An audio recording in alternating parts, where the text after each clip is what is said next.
Anwar cuba lindungi Zahid? Anwar mengelak atau tak tahu jawapan? Pertemuan Wan Saiful dan aktivis secara kebetulan?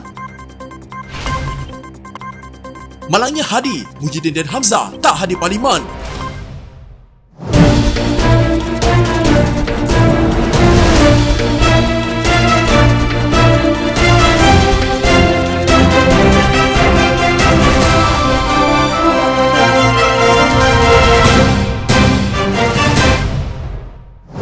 Ahli Parlimen PAS Awang Hashim berkata Anwar Ibrahim mengheret seteru politiknya ke mahkamah hanya dalam tempoh 3 bulan selepas dia dilantik sebagai Perdana Menteri. Dalam pernyataan pembelaan terhadap saman fitnah yang difailkan Anwar, Awang membuat perbandingan antara Perdana Menteri itu dan bekas Perdana Menteri Mahathir Mohamad. Menurutnya, tindakan pertama Mahathir selepas dilantik sebagai Perdana Menteri pada 1981 ialah membebaskan 21 tahanan di bawah Akta Keselamatan Dalam Negeri ISA.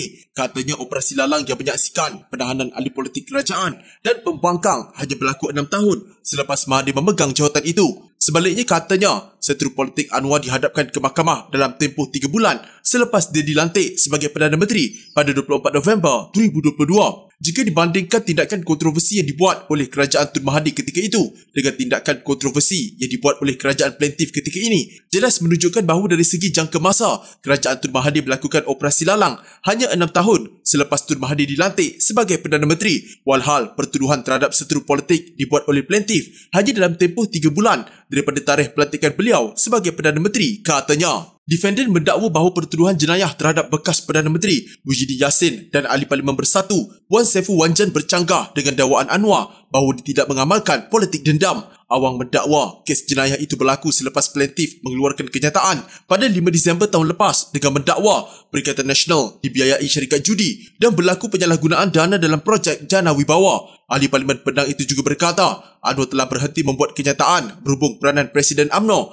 Ahmad Zaid Habidi dalam skandal kapal tempur pesisir LCS selepas kedua-duanya membentuk kerjasama dan Zahid dilantik sebagai timbalan Perdana Menteri. Kedua-dua situasi kes di atas melahirkan satu konklusi yang jelas bahawa kerajaan plaintiff akan cuba melindungi atau melengahkan penyelesaian sebarang isu yang membabitkan sekutu politik terkini, namun akan bingkas dan tegas terhadap seteru politik, terutamanya Perikatan Nasional. Maka inilah yang dimaksudkan oleh defendant sebagai strategi dan kaedah mengugut, katanya. Pada 3 Mac, Anwar memfailkan saman fitnah terhadap Awang atas 2 dakwaan, iaitu mendakwa Presiden PKR itu menyalahgunakan kuasa dengan campur tangan dalam agensi penguatkuasaan dan pendakwaan di Malaysia, dan kedua berhubung isu pelantikan plaintiff sebagai Perdana Menteri ke-10. Awang menyebut mengenai pembelaan justifikasi di mana defendant bersedia membuktikan di mahkamah kenyataan atau dakwaan yang dibuatnya, dan kedua, kenyataan itu dibuat sebagai komen yang berpatutan, bukannya sebagai kenyataan fakta melibatkan isu kepentingan awam. Menurut pernyataan pembelaannya, Awang berkata dia tidak mempersoalkan keputusan Jadi Pertuan Agong untuk melantik Anwar, tetapi membuat ulasan yang adil mengenai proses pra-pelantikan. Defender mendakwa bahawa dia membuat pemerhatian yang disokong oleh fakta mengenai komplot Anwar dengan Zahid untuk memaksa 10 ahli Parlimen Barisan Nasional menarik balik sokongan mereka kepada Muhyiddin untuk menjadi Perdana Menteri. Anwar diwakili Peguam Sangkaran Nair, manakala Awang diwakili firma Guaman Amalin dan Faizi. Ahli Parlimen Perikatan Nasional Wan Saiful Wanjan tampil membidas Menteri Komunikasi dan Digital Fahmi Fadzil berhubung ketidakhadiran pemimpin utama pembangkang pada sidang Dewan Rakyat, khususnya ketika sesi pertanyaan Perdana Menteri. Sambil mempertahankan ketidakhadiran Ketua Pembangkang Hamzah Zainuddin, Presiden Bersatu Muhyiddin Yassin dan Presiden PAS Abdul Hadi Awang, Wan Saiful Wan berkata sesi pertanyaan Perdana Menteri perlu ditambah baik. Untuk pengetahuan semua, sebenarnya semasa slot pertanyaan Perdana Menteri, hanya MP yang disebut oleh speaker sahaja boleh bertanya soalan. Yang lain-lain tak boleh bertanya apa-apa. Dan speaker hanya benarkan satu soalan tambahan daripada penyoal asal serta satu lagi soalan tambahan dari pihak satu lagi. Maksudnya kalau giliran saya tanya soalan asal, hanya saya sahaja dari sebelah Perikatan Nasional boleh tanya satu soalan tambahan, dan hanya seorang lagi dari kerajaan boleh tanya satu soalan selepas soalan saya. MP lain tak boleh. Alangkah baiknya kalau sesi ini diperbaiki supaya jadi seperti PMQ Westminster yang mana ketua pembangkang wajib diberi slot untuk menyoal Perdana Menteri, katanya dalam satu hantaran di Facebook. Terdahulu dalam satu hantaran di Facebooknya, Fahmi menzairkan rasa kecewanya dengan membayangkan pembangkang tidak mengambil peluang dalam waktu pertanyaan Perdana Menteri PMQ. Pagi ini, Yang Amat Berhormat Datuk Seri Anwar Ibrahim menjawab soalan mengenai hasil lawatan rasmi ke China, isu vape dan isu doktor kontrak. Yang Amat Berhormat Datuk Seri Zahid Habidi dan Yang Amat Berhormat Datuk Seri Fadilah Yusof hadir sekali. Malangnya sekali lagi Ketua Pembangkang Hamzah Zainuddin, Muhyiddin Yassin dan Abdul Hadi Awang tidak hadir dan tidak menanyakan soalan, tulisnya. Dalam pada itu, Wan Saiful menyifatkan Fahmi telah memberi gambaran salah berhubung ketiadaan 3 pemimpin pembangkang itu di Dewan Rakyat. Selain mendakwa Perdana Menteri pada sesi itu juga turut mengelak menjawab soalan yang dikemukakan. Jadi janganlah beri gambaran seolah-olah dalam slot pertanyaan Perdana Menteri ini, Ketua Pembangkang atau Ketua Parti boleh turut serta dalam tanya soalan. Tak boleh pun sebenarnya. Jangan spin ke arah persepsi yang salah. Tambahan lagi, setakat saya lihat, Perdana Menteri banyak mengelak dari beri jawapan penuh atau Perdana Menteri tak tahu jawapan penuh. Banyak yang berlirik-lirik tanpa fakta tuntas. Ada masa sebut nama akta pun tak jelas. Ayat pun kadang-kadang cacah marba. Jadi sebenarnya yang perlu diberi perhatian ialah kualiti jawapan daripada Perdana Menteri. Kalau kualiti jawapan Perdana Menteri rendah, maka minat orang nak mendengar pun pasti rendah, katanya lagi. Ahli Parlimen Perikatan Nasional Wan Saiful Wanjan dan wakil 3 NGO sebelum ini secara kebetulan berjumpa di Istana Negara dengan seorang aktivis yang berjalan kaki kira-kira 300 km dari Johor menggesa kerajaan membenarkan satu lagi pusingan pengeluaran kumpulan Wang Simpanan Pekerja KWSP. Menurut Wan Saiful, mereka berada di sana untuk menyerahkan memorandum kepada Yang di-Pertuan Agong memohon bantuan Agong untuk menasihati Perdana Menteri Anwar Ibrahim mengenai perkara itu. NGO ini berjumpa dengan saya sebulan lebih yang lalu memohon supaya saya bantu menyusun satu proses untuk menyebar maklum kepada Tuanku Yang di-Pertuan Agong satu memorandum daripada rakyat yang merayu 2 perkara. Pertama, supaya dibenarkan pengeluaran KWSP secara bersasar, bukan sembrono tapi bersasar. Kedua, menyebar maklum kepada Yang di-Pertuan Agong bahawa rakyat secara umumnya tak gembira dengan keputusan kerajaan mengarahkan rakyat buat pinjaman, cagarkan pula KWSP mereka, katanya pada sidang media di luar istana. 3 NGO terbabit ialah Pertubuhan Gagasan Inovasi Rakyat, Persatuan Pengguna Islam Malaysia PPIM dan Persekutuan Hak Asasi Manusia Global. Wan Saiful yang merupakan ahli Parlimen Tasik Gelugur berkata, mereka turut disertai Nur Azlan Ismail, pemandu teksi yang berjalan kaki selama 5 hari dari Skudai ke Kuala Lumpur untuk mengetengahkan nasib pencarum KWSP. Wan Saiful dan Nur Azlan mendakwa pertemuan mereka di istana hanyalah kebetulan.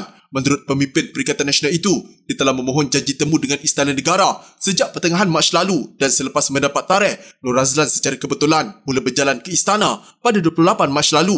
Wan Saiful berkata dia juga akan membawa Nur Azlan ke Parlimen untuk bertemu dengan ahli Parlimen di sana. Ini semua benda-benda tak dirancang. Alhamdulillah, dari segi susunan tu nampak cantik. Allah bantu kita dengan jadualnya hari ini. Walau tak dirancang, tapi dia jadi tersusun. Dari datang ke Istana Negara, kemudian pergi ke Parlimen. Kebetulan macam Wan Ahmad Faisal Wan Ahmad Kamal ada bawa usul untuk bahaskan walaupun ditolak, katanya. Wan Saiful berkata, dia bagaimanapun telah menghubungi Nur Azlan untuk mengajak bersama-sama kumpulan itu bagi mengelak perjalanannya bertukar menjadi pimpinan tanpa permit. Sebelum pertemuan mereka, petugas media menteri menotis bahawa Wan Saiful akan memasuki Istana Negara melalui pintu 3 dan mungkin bertemu dengan pemandu teksi itu. Jika ada rezeki, mungkin Nur Azlan akan bersama kerana namanya sempat diselitkan sekali, kata notis itu. Sementara itu, Nur Azlan memberitahu sidang akhbar bahawa dia melakukan jalan kaki sejauh 312 km itu dengan harapan dapat mendapat perhatian pemimpin kerajaan berhubung isu itu. Dia turut mengkritik pemimpin kerajaan dan Perdana Menteri dengan mengatakan bahawa mereka setakat ini gagal melihat masalah yang dihadapi rakyat. Jadi saya terpaksa melakukan ini untuk menarik perhatian pemimpin kepada golongan bawahan seperti saya yang terdesak untuk membayar hutang kami, katanya. Pada mulanya saya hanya merancang untuk sampai ke pintu pagar Istana Negara, tapi Alhamdulillah secara kebetulan saya bertemu dengan mereka semua ketika sampai di sini, katanya. Menteri Komunikasi dan Digital Fahmi Fadzil menzahirkan rasa kecewanya dengan membayangkan pembangkang tidak mengambil peluang dalam waktu pertanyaan Perdana Menteri PMQ. Pagi ini, Yang Amat Berhormat Datuk Seri Anwar Ibrahim menjawab soalan mengenai hasil lawatan rasmi ke China, isu vape dan isu doktor kontrak. Yang Amat Berhormat Datuk Seri Z. Habibie dan Yang Amat Berhormat Datuk Seri Fadilah Yusof hadir sekali. Malangnya sekali lagi Ketua Pembangkang Hamzah Zainuddin, Muhyiddin Yassin dan Abdul Hadi Awang tidak hadir dan tidak menanyakan soalan, tulisnya di media sosial. Katanya waktu pertanyaan Perdana Menteri setiap Selasa adalah peluang terbaik pembangkang untuk membangkitkan soalan, berdepan dan bersemuka dengan Anwar. Analisis terhadap rekod kedatangan Dewan Rakyat pada tahun lalu menunjukkan 3 pemimpin itu antara yang mencatat kehadiran paling buruk dalam pemantauan antara 26 Julai 2021 hingga 23 Mac 2022. Ini bukan kali pertama Fahmi membangkitkan perkara itu dan berkongsi gambar tempat duduk kosong 3 pemimpin kanan Perikatan Nasional itu. Minggu lepas, dia telah membangkitkan perkara yang sama. Selain itu, Menteri Dalam Negeri Saifuddin Nasution Ismail juga menjelar prestasi mereka di Parlimen kerana tidak memanfaatkan sesi itu. Dia yang juga Setiausaha Agung PKR mendakwa perkara itu menggambarkan mereka cuma berlagak menjadi hero di luar Parlimen tetapi tidak sanggup bertarung sebagai anak jantan. Belum pernah dalam sejarah Parlimen Perdana Menteri berdepan wakil rakyat pada Selasa selama 30 minit. Kita panggil PMQ. Ahli Parlimen boleh tanya apa saja soalan. Perdana Menteri akan jawab. Dia dipetik sebagai berkata. Sementara itu, anggota Parlimen Perikatan Nasional Wan Saiful Wan Jan mendakwa Fahmi memberi gambaran yang silap mengenai sesi PMQT. Katanya hanya anggota Parlimen yang disebut saja boleh bertanya soalan dan hanya satu soalan tambahan daripada penyoal asal serta soalan tambahan dari pihak satu lagi dibenarkan. MP lain tak boleh tanya soalan, katanya di media sosial.